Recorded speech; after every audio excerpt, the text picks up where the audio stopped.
Si solo ves las noticias locales de la televisión, no estás verdaderamente informado. Si solamente lees un diario, puedes estar parcialmente informado. Pero si dependes de las redes sociales para saber lo que pasa en el mundo, estás completamente desinformado. Conversamos sobre la desinformación entre amigos.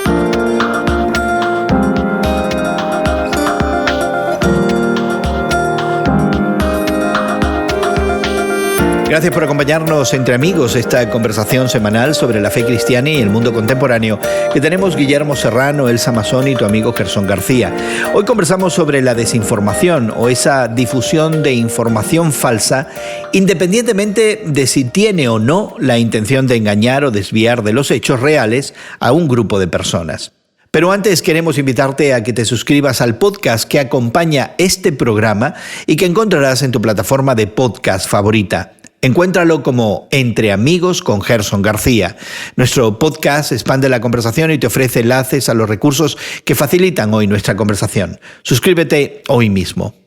Hoy consideramos un artículo que encontramos en el New York Times y que asegura que Finlandia está enseñando a sus escolares a detectar información errónea y propaganda y al parecer lo está haciendo con éxito. Es decir, que la desinformación ya se ha convertido en un problema tal que muchos sistemas escolares en el mundo, Finlandia estando a la cabeza de esta iniciativa, están combatiendo esta desinformación, están combatiendo esta propaganda y al parecer con algo de éxito. Me parece genial que los finlandeses hayan incluido, ¿verdad?, en sus, digamos, programas educativos, ¿verdad?, en sus reformas educativas, estos cuestionamientos, porque creo que no solamente están enseñando a los estudiantes a detectar la desinformación en los periódicos, en las revistas, en los medios digitales, ¿verdad?, en medios sociales, ¿verdad?, pero también creo que les están enseñando, tal vez de una manera indirecta, a pensar. Tiene que ver con el pensamiento crítico. Así es. Porque dice que el artículo que una lección habitual consiste en lo siguiente: muestra artículos noticiosos a los estudiantes de octavo grado y juntos discuten cuál es el propósito del artículo, cómo y cuándo se escribió, cuáles son las afirmaciones centrales del autor.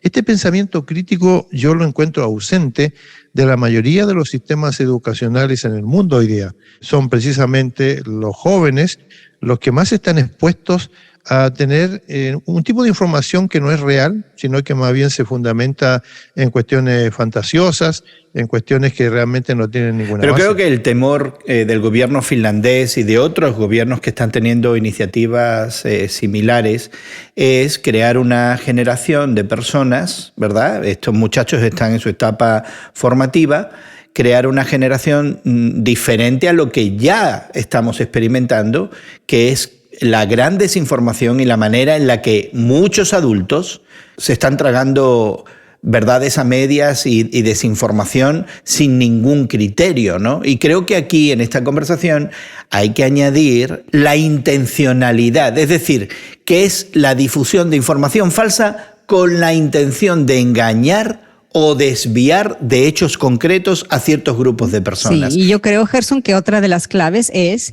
el hecho de que está sucediendo mucho, ¿verdad?, que grupos masivos, ¿no?, de personas, ¿verdad?, están confiando al 100% sin analizar ciertos medios de comunicación, los cuales ellos perciben como 100% confiables y están 100% desconfiando de otros medios de información que no les digan exactamente lo que ellos quieran oír. Entonces existe esa falta de criterio, ¿no? De que si me lo dice fulanito o cierto medio de comunicación, entonces ellos son los que me dicen la verdad y me están diciendo la verdad acerca de aquel otro grupo al cual yo desconfío y que no solamente le tengo desconfianza, estoy ahora considerándolos como enemigos. Tienes toda la razón de que parece que esta desinformación comienza con el cuestionamiento de las fuentes normativas de información para presentar una alternativa. Y déjeme decirle a los dos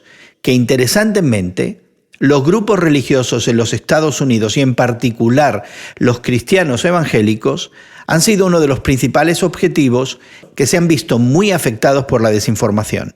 Una encuesta del 2018 realizada por el Instituto de Tecnología de Predicción de la Universidad de California junto al Instituto de Investigación del Centro Billy Graham de Wheaton College, una organización reconocidamente evangélica, encontró que el 52% de aquellos que se identifican como evangélicos creen firmemente que los principales medios de comunicación producen noticias falsas, que era lo que tú decías, Elsa, y que por tanto deben sospechar de ellas y buscar fuentes alternativas que les llevan precisamente a la desinformación. Yo creo que tiene mucho que ver con décadas y décadas de parte del lado evangélico, donde se nos ha dicho, ¿verdad?, que las cosas que dice la ciencia contrapone a las verdades de Dios mismo. Entonces empezó a principios del siglo XX algo de esa desconfianza, ¿verdad?, en el gobierno y en los medios de información y en la ciencia en general por parte de grupos religiosos conservadores. Los evangélicos podrían tener el derecho de dudar de todas las cosas que quisieran, incluso de creer cuestiones que han sido falsas o manipuladas en cuanto a la información. Lo que no tienen derecho es a poner en duda una declaración de Jesucristo cuando, refiriéndose a sus discípulos, les dice: el lenguaje básico consiste en esto, que su sí sea sí y su no sea no. Esto se ha perdido en la sociedad y se ha perdido también en los círculos cristianos, en donde hoy día podemos dudar de todas las cosas que se digan en medios de comunicación y también dudar de las intenciones de muchas personas que a lo mejor tienen una base de credibilidad desde donde ellos explican muchas de las cosas que están pasando. ¿No será que el ser personas de fe debilita mi pensamiento crítico? Que el ser persona de creer en este Dios me predispone a creer cosas sin evidencia, sin pruebas, y que por tanto me hace más vulnerable a la manipulación de esta desinformación. Yo no creo que la fe debilite nuestras creencias ante las verdades evidentes que se nos presentan en el mundo que nos rodea y en los medios de información. Yo creo que al contrario, ¿no? Es una fe que nos fortalece, ¿verdad? En los cuales, en los momentos de duda, en los momentos de tensión, en los momentos en los que no sabemos qué lado me está presentando la verdad, qué lado me está presentando verdades a medias y qué lado me está manipulando en los medios de información. Mi confianza está en un Dios que está por encima de todas las cosas. Mi confianza está en un Dios que me ha entregado su palabra y en la cual puedo encontrar refugio, al cual se refiere elocuentemente Guillermo. Y yo creo que la fe, al contrario, la fe fortalece nuestra posición ante el mundo y nuestra posición ante la manera de absorber información que se nos está dando masivamente y de manera indiscriminada. La misma palabra de Dios nos dice que debemos ser mansos como palomas, pero también cautelosos como la serpiente. Y yo creo que no podemos tomar un lado de ese versículo bíblico y abandonar el otro porque, ay, no me gustan las víboras, no me gustan las serpientes. No. Nos está diciendo que debemos de ser cautelosos como las serpientes. Y esa misma fe que se nos imparte en la Biblia nos da fuerza para tener esa entereza, ¿verdad?, de no tragarnos todo lo que nos dicen tanto de un bando como del otro. Yeah. Algunas traducciones esa cautela la traducen como astucia, y me hiciste pensar, Elsa, y también las palabras de Guillermo, de repensar en qué consiste nuestra fe, ¿no?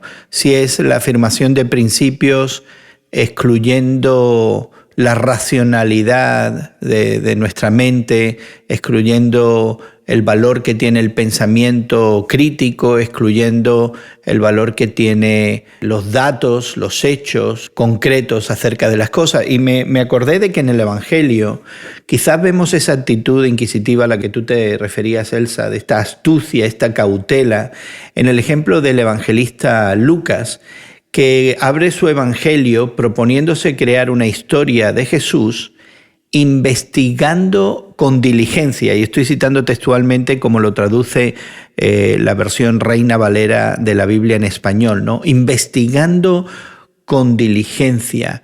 Y la pregunta es, ¿cuándo realmente hemos abandonado esa investigación, ese espíritu inquisitivo, ese cuestionamiento de las cosas, y hemos empezado a tener otro tipo de fe que creemos que está llena de virtud, pero que abre las posibilidades de que seamos engañados, de que seamos manipulados y de que permanezcamos desinformados? ¿Cuándo hemos cambiado esa actitud de investigar con inteligencia por la teoría de conspiración? Cada uno de nosotros tiene probablemente algún punto en la historia personal cuando hemos entrado en la duda sobre algunas cosas que nos enseña, vamos a ponerlo entre comillas, la religión.